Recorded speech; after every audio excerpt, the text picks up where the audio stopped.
Same-sex couples still encounter hurdles when it comes to becoming biological parents of their child. And once they become parents, another journey awaits them. This time, gay men have to ensure they raise a child with love and understand their role as parents in a changing world, and certainly a changing environment in America.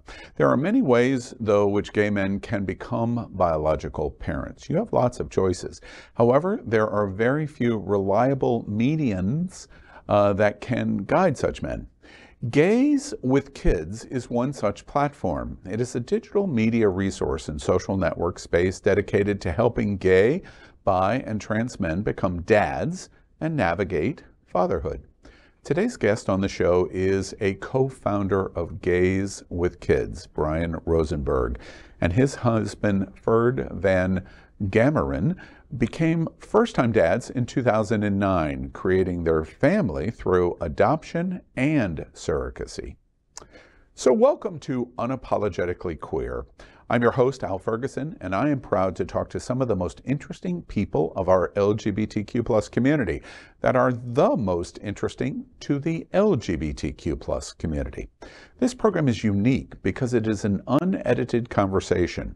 At Hotspots Magazine, Happening Out Television Network, our mission is based on the 10 pillars of the LGBTQ+ community.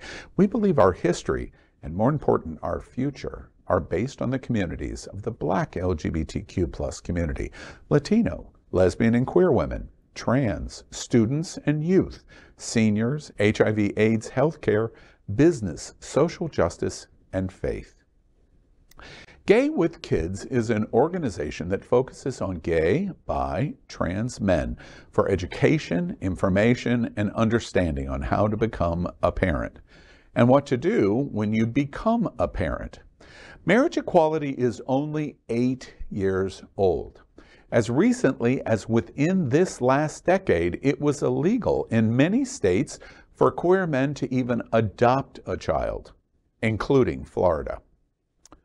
So today we're going to learn a lot from co-founder Brian Rosenberg. So I would like to welcome Brian Rosenberg. And Brian, I understand you are unapologetically queer. This is true. Hi, thank you so much for having me, Al. It's great to see you. Excited to talk to you. It's not an area that we focus nearly the amount of attention on. And I'm going to get to asking you about the reasons why that might be the case. But before we do that, Brian, I want you to tell us about your journey as a young person coming out to your parents, your experiences growing up, and how you got to this place to create Gays with Kids. Tell us about your coming out experience. Sure. So I had a unique coming out experience, and I've never met anyone who had something similar. The very first time, so I'm in my late 50s. I'm of a different an older generation. And the very first time I connected with a sexual partner, I got HIV. I eventually came out as being HIV positive several years before I came out as being gay. That's how much internalized homophobia I held. So from like 22 to 28, I was experimenting with my homosexuality. When I was 24, that I was HIV positive. And at that time, the doctor said to me, here's some AZT, take it and call me when you get sick. And oh, wow. So you have an article of me when I was 31. I had moved to Boston and I had one of the best HIV docs in the city. And he was asked, after the protease inhibitors came out, if he had any patients who were taking the protease inhibitors who were doing well. At the time I was 31, I said, sure, I'd be happy to be interviewed. I had now been with my now husband for 3 years. And for the first time, things sort of looked up and, you know, we weren't talking about dying anymore. We were talking about living long-term with HIV. That being said, you know, a lot of friends did not make it, and they didn't make it in time to take the protease inhibitors, or even when they were on the protease inhibitors, they didn't succeed with them. And so, I probably attended some 30 to 40 funerals of guys in their 20s and 30s during those times. Yeah, I'm curious, Brian. So you contract HIV very, very early on, haven't come out. Was having children, being a father, was that central for you right from the very beginning? Did it have any? Tell me about that experience. Sure. So I absolutely knew I couldn't be a dad because I was gay and then I was HIV positive. And back in those days, like I said, my first doctor told me literally, take AZT and call me when you get sick. So my life expectancy was not long. I knew very, very few people. I knew two different male couples, gay couples who became dads in those days. I'm talking the late 90s. It was not even an option. None of us, I lived in the South End, which was Boston's LGBT neighborhood, and not one of us was talking about becoming parents. It wasn't until many years later, after the protease inhibitors came out, and I realized that I was going to be around for a long time now, and we treated HIV as an illness that I could live with, that I started to look to the future. And several years into that, my husband saw the way I was with our nieces and nephews, either mine or his. And he just said to me one day around 2007 or 6, that he didn't think I was going to be happy if I didn't actually become a dad. And so that's when we started our process, our journey of becoming a dad. He was right. I wouldn't have been. I want to get into GWK in a moment, but I'm curious, when you and your husband started to make the decision through, I've read, adoption and surrogacy of becoming fathers, becoming parents. Once you did that, you go through a process where you contract HIV and you thought, no, this is not possible. It could be a death sentence, and then you realize, well, this is not a death sentence, and you can live with it. To the transition of the possibility of having children, etc. What were the big challenges that you faced after you made the decision? I'd like to be a father. What were the challenges you faced? So step one, what do I do first? Where do we go first? There were no resources available. There was a monthly drop-in group at the LGBT Center. By now we moved to New York City. There was a monthly drop-in group at the LGBT Center. And each month one month they had a dad who became dad through surrogacy with his baby. Another month was an adoption attorney, sort of haphazard. And we talked to people and it helped me want to become a dad, but there were no resources. So step one was, what are our options? Step two, where do you even start? I'm curious also for me, because in preparing to talk to you, from my generation, probably similar time to your generation, I just never even thought that being a parent was possible. And as a result, I think I personally, and I think many gay men my age, just basically dismissed it and said, nope, this is just not something in front of us. So that's a cultural issue in our community. And I'm interested in the process of gay, bi, and trans men becoming parents. As I said, through my life experience, it was something I didn't even think the majority of queer men thought they wanted to do, or perhaps that was because they thought it was not possible. Do you agree with that statement, that the majority of older gay men never really considered about being parents? Yeah. Well, first off, you got to remember, as you said earlier, there was no marriage equality. Relationships, all of our relationships, a lot of us didn't go all the way. I mean, we used to have friends who've been together for years and years and years, and they still had separate bank accounts. Or it was someone had the mortgage in the house and the other one was paying rent. It's just not the way typical married couples behave. And so I think it wasn't until marriage equality, until two things. Number one is we got HIV and AIDS under control so that it was no longer a death sentence. And then two, marriage equality, where all of a sudden we're getting married and we're moving into houses with picket fences and a dog, and we want kids as well. Yeah. Did you choose the dog or the picket fence? So we went with the dog. Our first dog was Duke. He was a Chihuahua, and he was, this big, and we fell in love with him. And all of a sudden, Al, we would go out to parties, and say, I'm sorry, it's getting late. We need to take Duke for a walk. Or I would miss out on brunches because we're like, it's beautiful. We want to take Duke for a walk in Central Park.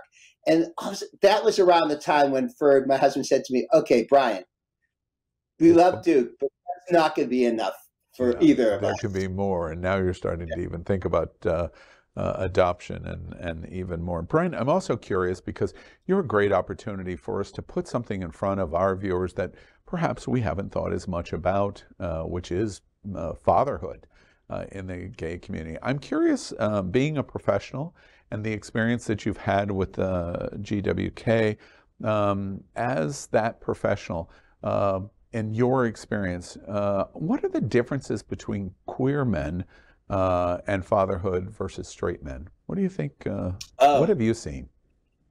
Gosh, there's a ton. So first off, people, and it's still the same today. So number one is the most well-meaning people in the world feel like when it comes to seeing gay families, all the what general like consensus would be about what you don't ask and don't goes out the door. And we've been asked all kinds of things like, you know, who plays the mommy role?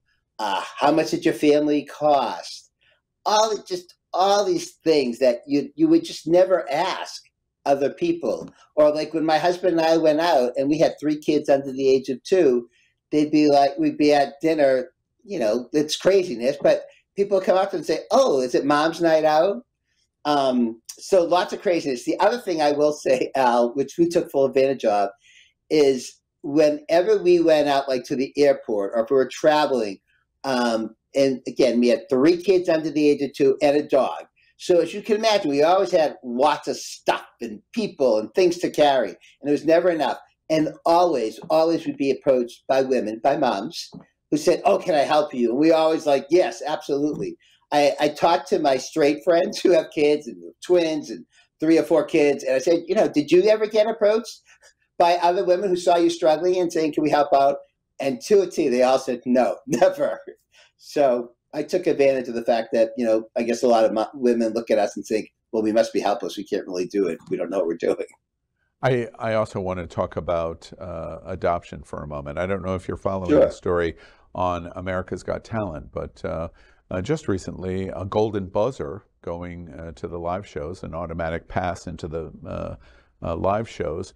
A teenage girl that is autistic and blind is brought on stage. She's a singer. She was incredible, and her adopted father is with her on the stage, making sure that she gets out to the stage, encouraging words, etc. And she performs and just blows everyone away. And then we find out that he's gay and his husband is sitting in the audience, and they both get a standing ovation for the adoption of this autistic girl. It was such a beautiful moment. We're going to watch this storyline at America's Got Talent closely. But it made me, when I knew I was going to get to talk to you, want to talk about adoption. It is so incredible sitting here in 2023 to think that it was not long ago that adoption was illegal for queer men to adopt, LGBT certainly to adopt, but especially men. Why do you think states and their attitudes concluded that LGBTQ plus could not adopt? Looking back, what do you think that was all about? Well, we could not adopt? Yes. Because, you know, the typical Judeo-Christian model would be you have to have a mom and a dad. My family members and people that I knew very well, like, and they mean well, and they're very important in my lives, and they were back then, still couldn't really grasp how we as 2 men could raise a kid. And, you know, I told you about being asked by a very well-meaning woman who lives in my community, you know, who plays the mommy role. Like, they can't understand that there, you know, we don't have any preconceived notions of who's going to do what. We do what based on what our own skills and interests and passions are, that's very not based on our gender. Yeah. And the other thing I wanted to ask you about, give you the opportunity to comment on it. You sit, you know, we're in Florida, by the way. I don't know if you know, but there's a few things going on here in Florida. And just a few. Just a few. And you sit in terms of forwarding education and information for gay, bi, and trans men for adoption and becoming fathers, etc. You sit in the middle of the proverbial elephant in the room. Radical conservatives and evangelicals sell this message that queer men, unfortunately, they sell this message that we're groomers, that there's something wrong with gay men wanting to be in some way predators of children. What do you think about what we're watching in Florida and other places around the country that sell this very conservative evangelical message? So there are a couple of things about it. Number one, it's just so sad, and these people are so ill-informed and uneducated. Two, I think about, the 400,000 children who are in the U.S. foster care system.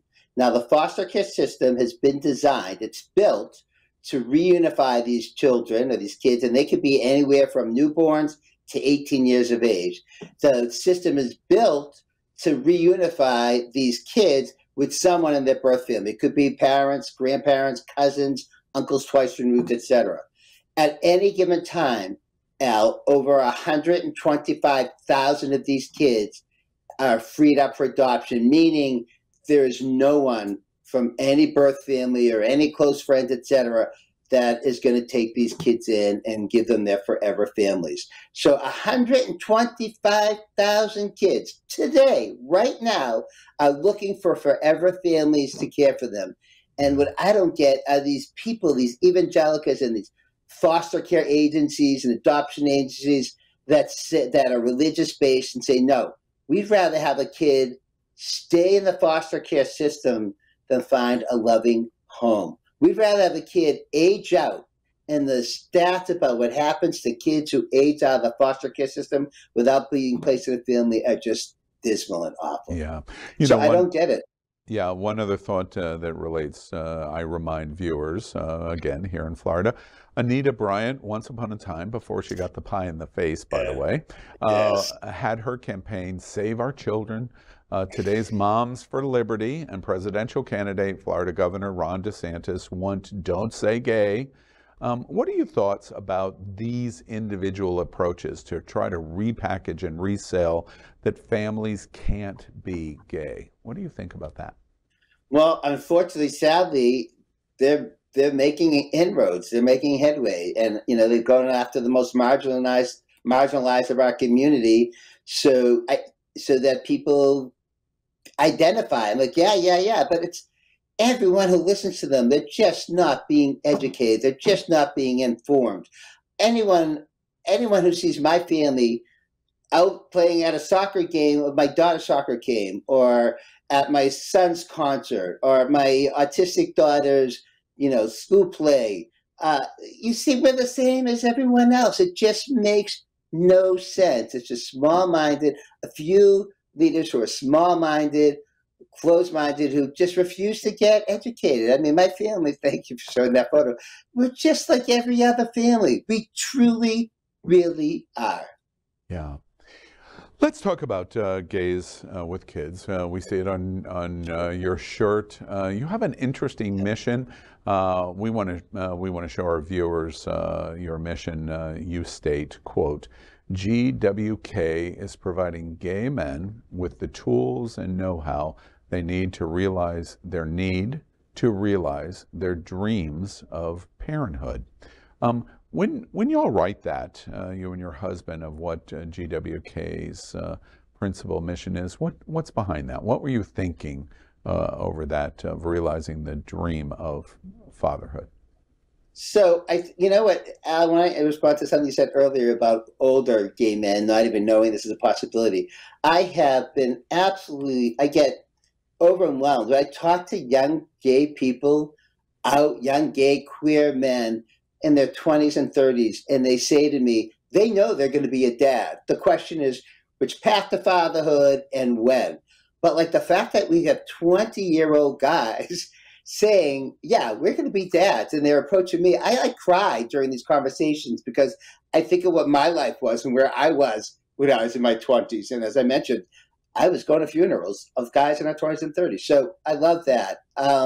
So yeah, I think a lot of us have dreams of becoming dads. We just No, we want to be a dad. But, you know, you'll never meet a gay guy who says, oh, yeah, I went to the prom, my date and I got really drunk, and now I'm a dad.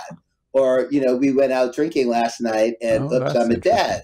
Yeah. So it's There's a very lot of intention. planning, Yeah. very intentions, Yeah. very, very. And there's a lot that we need to know. It is complicated. There's different choosing your path to father. Do you want to become a biological parent, a parent through domestic adoption of a newborn, or adopting an older kid through the foster care system? There are even a couple of countries, true exactly, in which gay men can adopt openly. You know, you have to know what your options are and figure how much do they, what, you know, big picture, what are they like, how much they cost, how long do they take, who are the family building partners you're going to need to work with for that. Get educated. There's so much going on. You have to get educated, and that's You the first know, stuff we do. I have to tell you, Brian, my head just exploded thinking about all of those complications of doing. So hats off to you, all admiration. You and your husband started GWK together to inspire, inform, guide gay, bi, and trans men throughout this entire complicated journey of building a family. I'm curious, after the HIV and then the relationship starts, and then you start to build a family. You make all of the choices of exactly what you become expert on today at GWK. Why the GWK? Why this final step of going, wait, now we're going to help lots of other gay, bi, and trans men be able to accomplish the same thing? Why did you do that? That's a fair question. I get that asked often.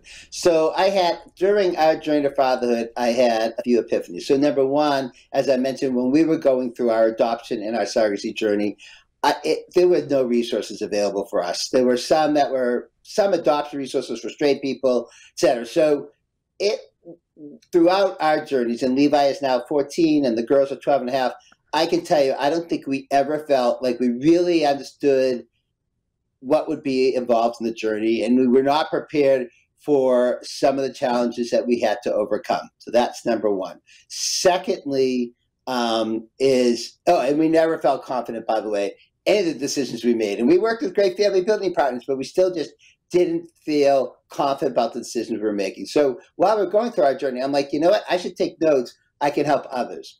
The second thing is, and I learned this soon after becoming a dad, within days, and that is that the parenting community believes mom's solely responsible for raising children. Now, it's a little bit better today, but still not anywhere near 50-50 equal. By that, I mean, like, I can remember when I told you we found out about Levi when he was 3 days old. We brought him home 2 days later. On day 4, we went to Bye Bye Baby, which is a big outlet owned by Bed Bath & Beyond. And we said, this is going to sound crazy, but tomorrow we're bringing a baby boy home. We know nothing and have nothing. And we went on a whirlwind tour and we bought all kinds of stuff. We spent way too much money. But I remember, like, half the stuff, more than half the stuff, from clothes to food to furniture to furnishings that we got had labels on that said things like "Mommy tested, Mommy approved, made with love, for mom, from mom." And I remember, as nervous as I was about bringing Levi home the next day, I look at Fern and I'm like, "Are we not supposed to buy this stuff?" And then after we became dads, we brought Levi home, especially after the girls were home. Like I said, whenever we went out, we had 3 kids, 2 dads, and a chihuahua.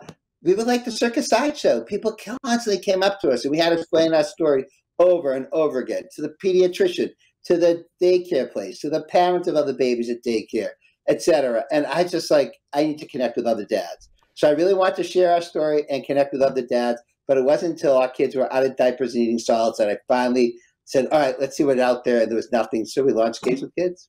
Brian, you know, we're saddled here in Florida and other places that Texas, Tennessee, that have gotten more conservative in the last couple of years.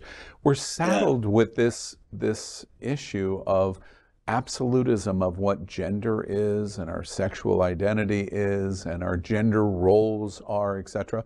And everything I just heard you say in your learning process of becoming a dad and fatherhood is that society had a standard of what the role Right. in parenthood was, the woman's role, the man's role. Doesn't even get into non-binary and trans and all of the Right. other related issues. Are you, from what you've learned in going through this process and what you've done at GWK, are you optimistic that we are going to, as a society, grow out of this, or is it going to be just a fight almost forever? No, I really do believe that. I am optimistic for a couple of reasons. Number one, we have a lot of straight friends who don't, and relatives who don't conform to the traditional gender roles. Number two, I had a wonderful conversation with Stacy Stevenson, who's the CEO of Family Equality, and she gave me a reason to be hopeful. And that is that more and more people are coming out and identifying as part of the LGBTQ plus community. Oh. And soon enough, I mean, we already are a good voting block, but soon enough, we will be a significant voting block. And so I look to the future with hope and encouragement for those reasons. No, that's encouraging to hear. From Gays with Kids, you created the Academy. We see it on your shirt. Yes. I understand that there's an app. Tell me a little bit about that. How does the Academy work? Where's the status on the app? Help us understand what Sure, you're doing. thanks. Absolutely, I'd love to. So we created, we at Gays with Kids, we basically shared stories. And I realized a few years ago that while we helped inspire people to become dads, we didn't actually help them become dads. And so that's why we created GWK Academy. It's available on the web, or you can download the app for free on your favorite app store, iOS, Apple, or Google Play. And basically the first thing we do, as I mentioned before, so my goal with GWK Academy is that no one going through their journey feels as overwhelmed and uneducated and unprepared as we did going through our journeys. So the first thing we do is make sure you understand all your options for becoming a dad, whether it's through biologically, adoption, foster adopt, international adoption. Once you've decided which path to fatherhood is best for you, we have a free Find Your Path to Fatherhood course. Once you decide that, then I ask you to enroll either in our Surrogacy and IVF course or our Adoption Foster Adopt course. Now, keep in mind, all the stuff was created and written specifically for gay and queer men, and mostly by gay and queer men, but not entirely. We work with an exclusive network of family building partners across every path. These are the organizations and the individuals that, quite frankly, showed up a lot in the stories we were telling over the years. And then we did our research, and it turns out that they are indisputable leaders. They come from reputable, highly reputable organizations, and they shared my passion for helping gay and queer men become dads. And so we have an exclusive network, a small exclusive network of surrogacy agencies, IVF doctors, adoption agencies, foster adopt agencies, lawyers, insurance providers that helped us create the content for the GWK Academy course. There are 14 or 15 lessons in the adoption, 14 lessons in the surrogacy course, and then we also have two other surrogacy courses. One is that takes you through your entire journey through a legal lens, and the other through to give you everything you need to know about insurance. And then on top of that, oh, sorry, go ahead. No, go ahead. Please finish. Oh, sorry, there are two other elements to GWK Academy. So there's coaching calls with me, there's the actual courses, and then we connect you with mentors. These are dads who have recently traveled the same path to fatherhood you're about to undergo, but much more recently than me. And if you're a single man going through this, we'll connect you with a single dad who created his family the way you're about to. If you're a European couple about to undergo a surrogacy journey here in the States, we'll connect you with another European couple who recently created their family through surrogacy journey in the United States. And then finally, we'll connect you with our highly vetted family building partners across all the different paths of fatherhood as well. You know, Brian, I talked to several people about this interview and meeting you and talking about what Gays with Kids was doing. And several people made the observation to me that I intuitively didn't first make, which is raising a child and this process is an expensive proposition. And Yes, so many times we've made the joke that the reason why especially the gay man marketplace is so desirable is it's two men with incomes without a family in terms of correct. Expense drain. But it has a negative side or potentially a negative side that you bring out. And the question is, in the process of fatherhood and gay men making this decision, is it only possible for wealthy white men? Oh, Because after all, the cost of adoption, IVS, surrogacy, etc., is expensive. Parenting for a queer male couple. The question is it only possible if you're white, wealthy men? What happens to people of color, trans, etc.? Has that been something that you've seen, is that as this new trend emerges of male gay fatherhood, it's a door that opens predominantly for white men? well, that's a great, interesting question, Al. So here's the story. Surrogacy and IVF journey is very expensive. It's going to cost you, $140,000 to $220,000. However, even with that high dollar amount, I can tell you, I talk to people all the time who are not very wealthy. I certainly wasn't wealthy when we were going through our journey. There are ways to break up the journey, so you can do, part one first, save the money for that, and then when you're done with that, you work on saving the money for part two. Our family building partners actually do give discounts to the surrogacy and IVF space. But yeah, it is ultimately expensive. We're working with as many different partners as possible to help people save money. And we have tips that you can use to save money. And you can do your journey in the middle of the country versus on the east and western seaboards, where it'll be likely more expensive, etc. Adoption is going to cost between $35,000 to $50,000 is what you should expect to spend. But there's a wonderful organization called Help Us Adopt.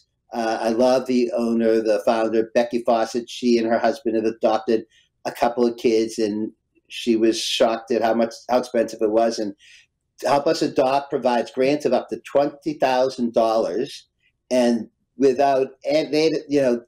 she has.